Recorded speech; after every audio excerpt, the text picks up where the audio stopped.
നിങ്ങളുടെ ഇഷ്ട പരമ്പരകൾ എക്സ്ക്ലൂസീവായി സൺ നെക്സ്റ്റ് ആപ്പിലൂടെ തികച്ചും ഫ്രീ ആയി ഇപ്പോഴേ ആപ്പ് ഡൗൺലോഡ് ചെയ്യൂ.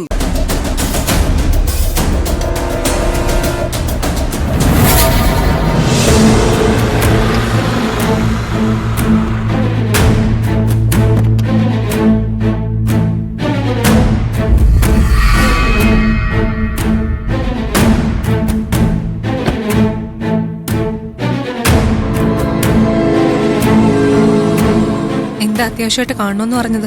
കാര്യങ്ങളൊക്കെ അറിഞ്ഞു കാണുമല്ലോ. അറിഞ്ഞു. ഇങ്ങനൊരു അവസ്ഥയിലേക്ക് ഞാനും വന്നു പെട്ടല്ലോ എന്നാണ് എന്റെ സങ്കടം. അന്വേഷണ വിധേയമായിട്ടാണ് സസ്പെൻഷൻ.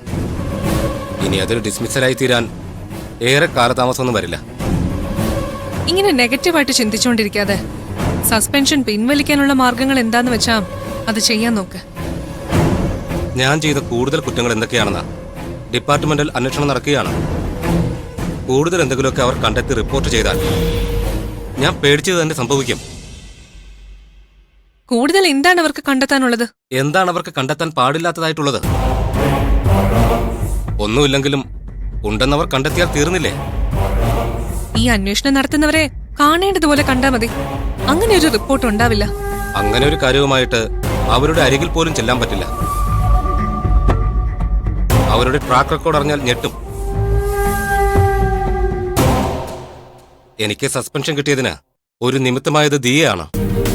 ഓഹോ, ആ കുറ്റം എന്റെ തലയിലേക്ക് വെക്കുകയാണോ? ദിയയെ വിളിച്ചുകൊണ്ടിരിക്കുന്ന സന്ദർഭത്തിലാണ് ACP എന്നെ ഫോണടക്കം പിടിച്ചത്. വിളിക്കുന്നത് ദിയയാണെന്ന് അയാൾ മനസ്സിലാക്കി. അതിനു മുമ്പേ തന്നെ സ്വന്തം നിലയ്ക്ക് രഹസ്യമായി അന്വേഷിച്ച് ഒരു കാര്യം കൂടി അയാൾ അറിഞ്ഞു വച്ചിരുന്നു. ദിയ എന്റെ വൈഫിന്റെ അക്കൗണ്ടിലേക്ക് 5 ലക്ഷം രൂപ കൈമാറിയത്.